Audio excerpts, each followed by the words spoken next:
I believe my mother would have killed me. I don't have a doubt in my mind. My caseload, honestly, is a fatality waiting to happen. A little girl's death leads to Mary Brown's stepfather and mother are formally charged with the 7-year-old's violent death after a life. We are learning more tonight about the family of a 4-year-old boy. He may have slipped through the system, much like Mary Brown. Why would you want to hurt a kid? I grew up with hatred in my heart.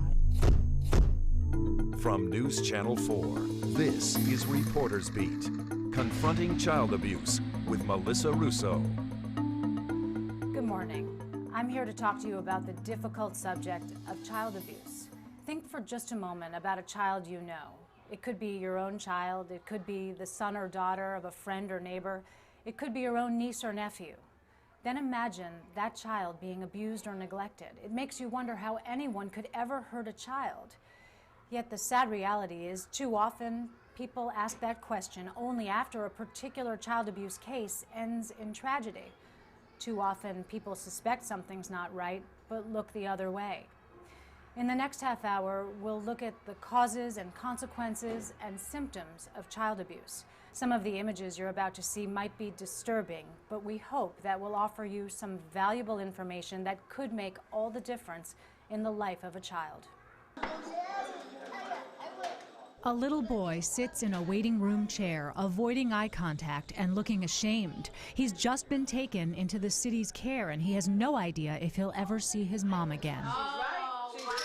Across town, another child is about to celebrate his 8th birthday in an emergency nursery for children. A few days ago, he and his younger siblings were left here by their mother, whose situation placed them at risk. On Staten Island, a baby named Lester is recovering from 3rd-degree burns. His mother's boyfriend is wanted by police for intentionally scalding him.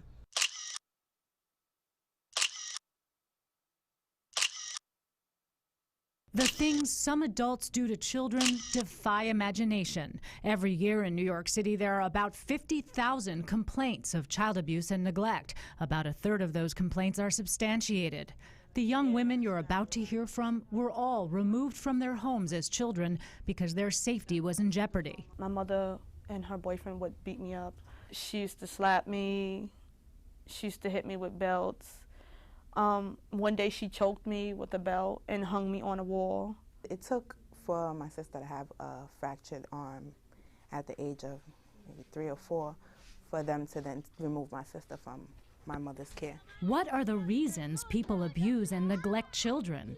Experts offer some of their best explanations. They can range from anything from losing a job or being unemployed to substance abuse, mental illness, financial problems. If they don't have someone to turn to or resources or a family member to step in, I think that puts children at higher risk when the stress level rises.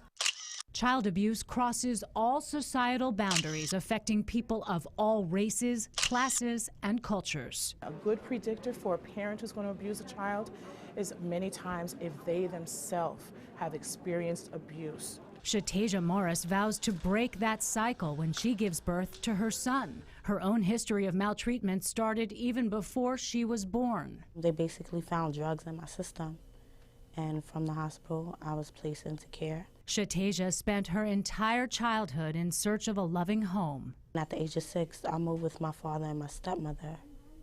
And then at the age of 13, I was removed from their home. My stepmother abused us also. She hit us. She did everything to us. I kneeled on rice for hours. Kneeled on rice? Kneeled on rice grains. That's how we were disciplined. If it wasn't a beating, we would get a newspaper with rice grains on it, and we would kneel on rice with our hands above our head for hours. I believe her mother did it to her, so she felt that it was okay to do it to myself and the other children. My older sister and I went down to ACS after my stepmother braided my hair so tight that my scalp was bleeding. I grew up with hatred in my heart. While bruises may fade, the emotional scars can be permanent. My mother would tell me that she brought me into this world, she would take me out. I believe my mother would have killed me. I don't have a doubt in my mind. What's it like for a child to be that age and to have a secret like that you can't tell? Holding it in as long as I did. When I went into care, I just always wanted to know why. And I always thought I was dirty. I always thought I was like something bad because of what happened to me. Lisa says her parents were high on cocaine when they abused her. Experts say substance abuse is the leading cause of child abuse and neglect. Substances cloud a person's mental judgment and their ability to tolerate children in the normal stages of interaction. The separation is traumatic for the child as well as the parent. And they gave me a chance to tell him and say goodbye. So I told him that I was very emotional. We were all crying and carrying on, and he was very upset, and I told him he was going to have to go stay with a family that I didn't know. My child was taken from me by my family when he was 9 years old due to drug addiction. You know, it wasn't that I didn't love my child, because I loved him, you know, I love him dearly, but I was so caught up in using, you know, that's what came first. Another risk factor for children brought to light in recent cases like that of 7-year-old Nixmari Brown is the role of an unrelated male in the household. The issue with the unrelated father is that attachment has not happened with those children. Plus, that child is a constant reminder of the fact that there was someone else in your new girlfriend's life before you got there. Many times you'll find women almost apologetic. My mother wasn't abusive. She allowed her man to abuse me, you know, and that's what hurt me, because me and my mother was close, but she just loved her man. Like she said, I couldn't give her what her man could. And she was absolutely right about that. I couldn't. Only thing I could do was just love her. More common than child abuse and often more devastating is child neglect, which is the failure to meet a child's basic needs for things like nutrition, supervision, attention, or education. My mother was neglectful. She had kids in the house, and she was always partying and getting involved in drug abuse and alcoholism. And I remember the day that they removed me from my house. They took my mother away in handcuffs right in front of us. Studies suggest a higher rate of crime, delinquency, and cognitive problems in neglected children than in abused children. Experts explain the sad reality is that when a child is abused, at least that child is noticed. Being ignored can be more damaging. Regardless of what your mother does to you, that's your mother. You love your mother. Which is why many of the children here at the entry point to foster care will never forget this moment. No matter how badly a child is being abused, most children still prefer to remain at home. The decision to remove or not to remove a child begins here with these workers behind me. It's an agonizing judgment call with life-altering consequences.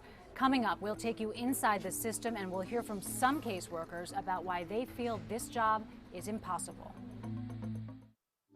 You're watching Reporters Beat, Confronting Child Abuse with Melissa Russo. City officials don't like to say it publicly, but what they believe is that no matter how well they investigate allegations of child abuse, some children under their supervision will end up dying in their homes. On the average overnight shift here at the ACS Children's Center, there are about 120 new cases to investigate. These workers will go out into the field, they'll ask lots of questions, and often parents and children won't tell the truth about what's really going on behind closed doors. Assessing the safety of a child is very difficult, and if that part's not hard enough, there are other obstacles. How's the volume? So far, we have a lot of serious injury reports, burns, bruises. Okay. A lot of serious cases. A night on the graveyard shift at ACS is a harsh introduction to the world of child protection. All right, so 53105. The feel is part welfare office. So I'm on the phone with the 120th precinct. Part station house, part triage as the abuse and neglect reports pour in after hours. There shouldn't be anything holding us right now, so you're ready to leave now. Workers decide which children to visit immediately and which ones can wait till morning. I'm very concerned about this one because they are reporting this is a mental health situation. The subject child has red marks up and down his legs. Children have missed excessive amount of school. He also has fingers scraped and swollen. Excessive corporal punishment, which His skin is peeling off. So the kids are 17 and 15. The allegations are basically educational neglect. So she's absent for 48 days, and the other one's absent for 61. Today, we don't have any fatality yet, but we have we have sex abuse, we have domestic violence, we have serious injuries, we have ed neglect, and we have mental health. And you have cases like that here in New York City every night. day, every night. Some of the scariest sounding scenarios turn out to be nothing. Others can turn tragic in a flash. Shockingly, many more are frivolous prank calls from feuding neighbors, a disturbing misuse of critical resources. But you never know until you see the child. And even then, sometimes you still don't know.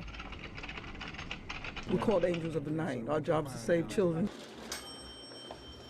But they're hardly treated as angels when they knock unannounced at all hours of day and night. Mom admitted to the case manager that she's not taking her medication. She asked the case manager for money. The case manager offered to take her to a pantry. Mom got upset, threatened to kill the caseworker. Cases like that are among the many occupational hazards, workers tell us, on the condition of anonymity. Well, I'm 120 pounds and about 5'6".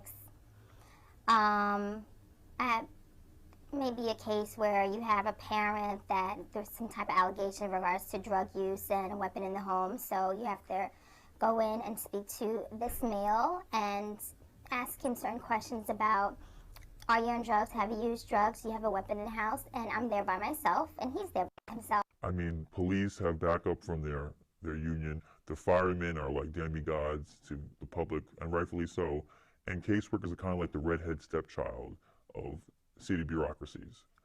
I mean, we go out there by ourselves. Training prepares for this pie in the sky, we are the world, hands across America, you're going to go in and save children, when really you're pushing paper.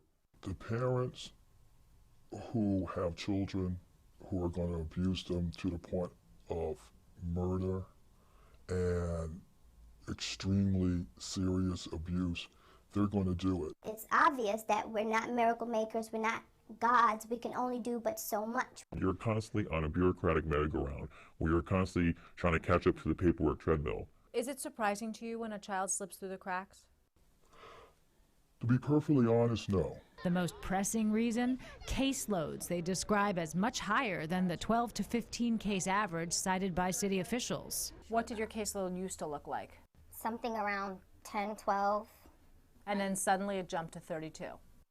Yep, since last year. My caseload, honestly, is a fatality waiting to happen. These workers each have 32 cases, totaling more than 100 children, each of whom they have to visit twice a month. But they have only 8 days each month to make visits. At 4 visits a day, they say the math doesn't add up. That's half the people that aren't being seen that particular month. And so what does that mean for those children? That means they're on their own.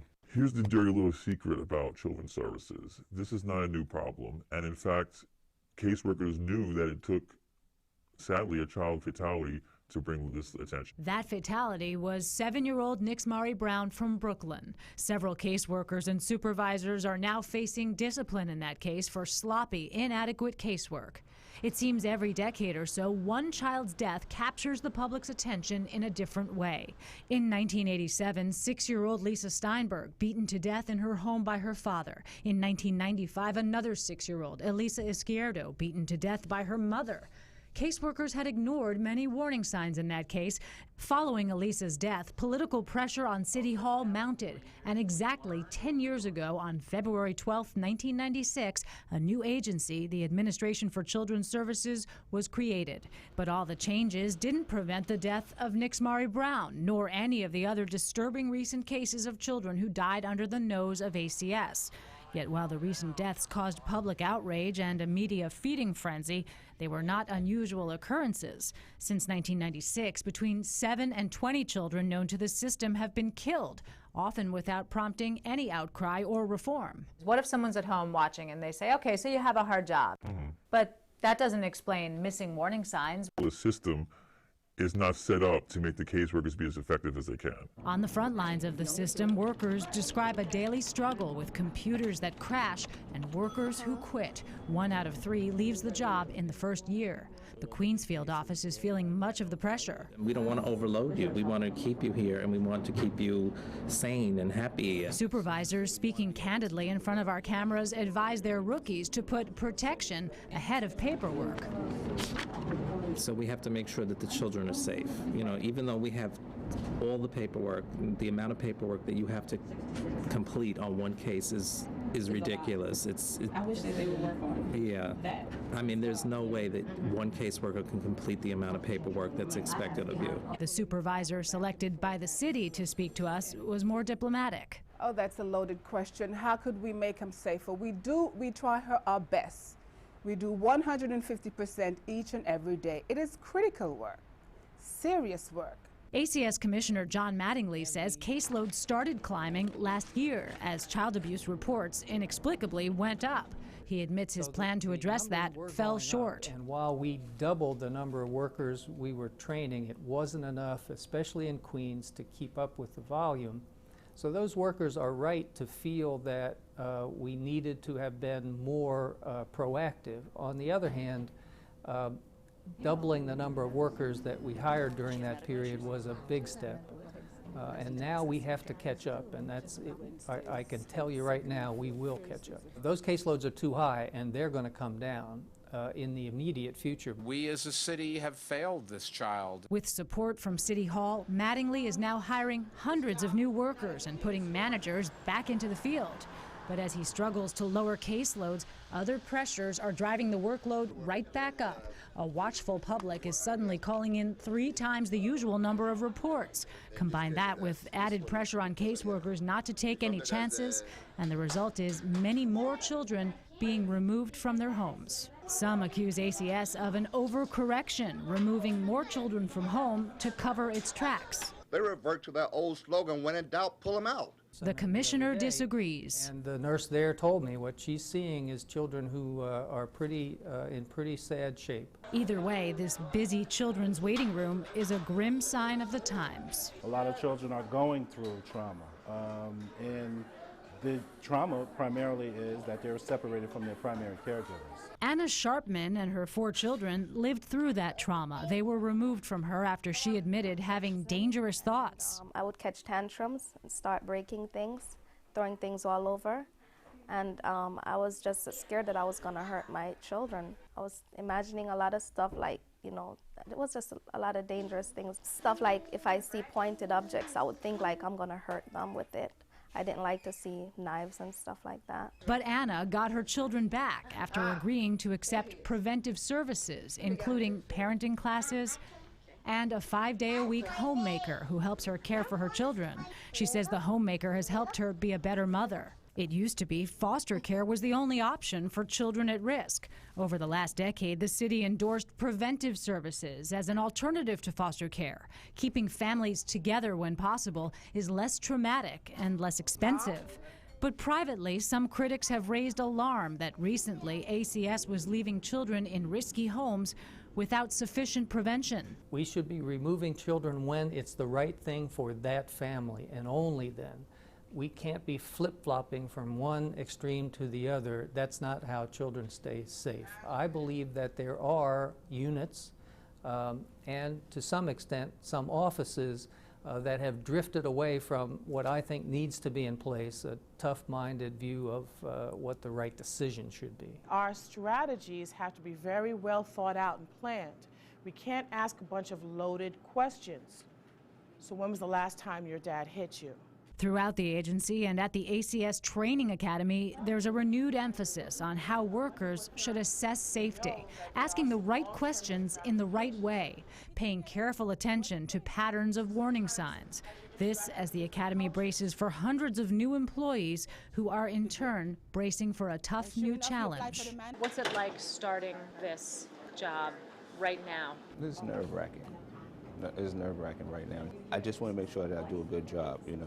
I really do not want to let New York City down. We know that ACS doesn't always get it right when it responds to child abuse allegations, but a child suffering abuse doesn't have a chance of getting help unless someone speaks up.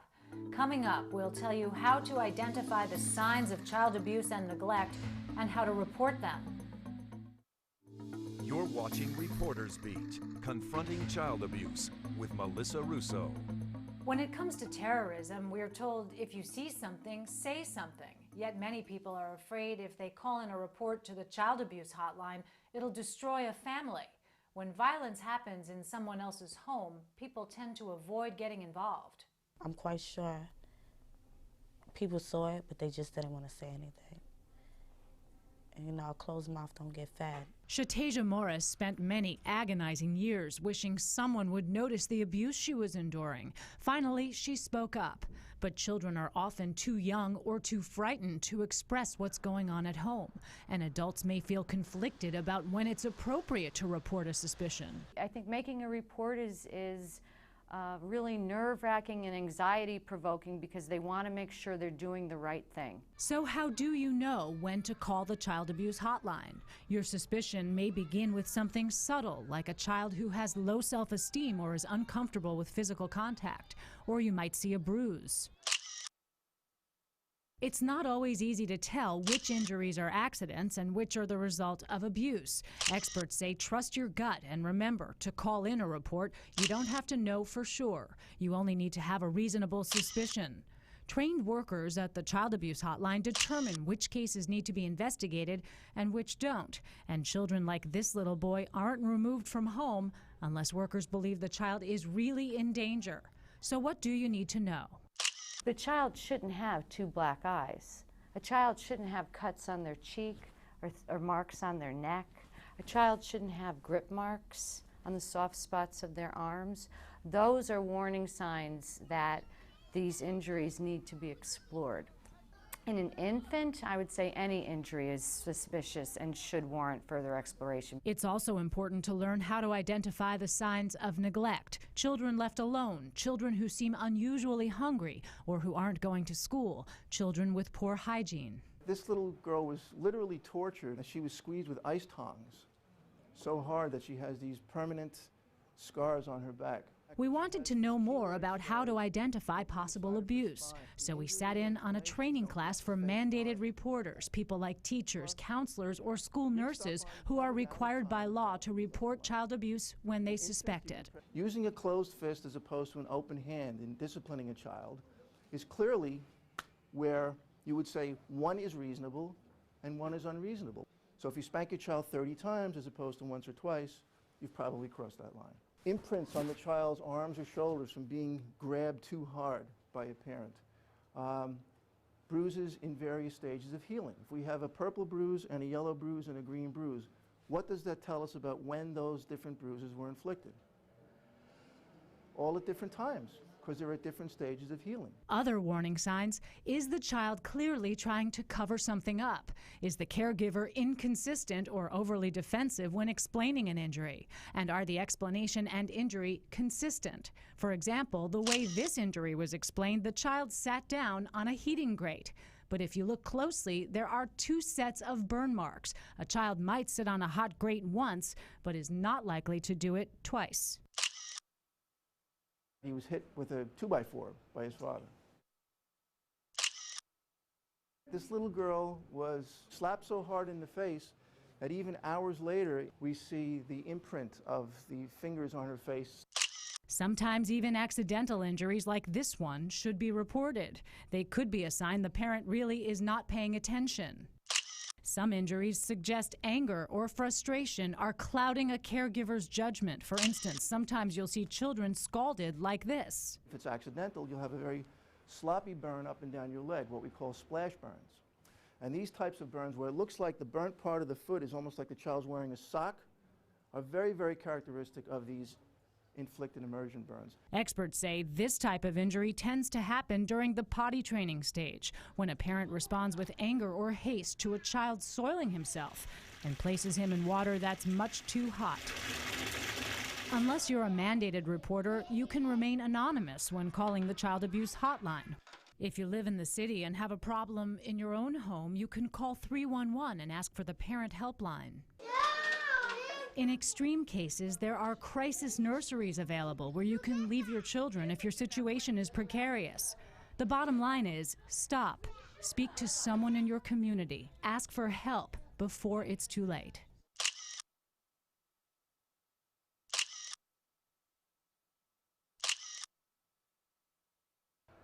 Finally, if you're a child who needs help, find a grown-up you trust, a teacher, a guidance counselor, or a friend's parent.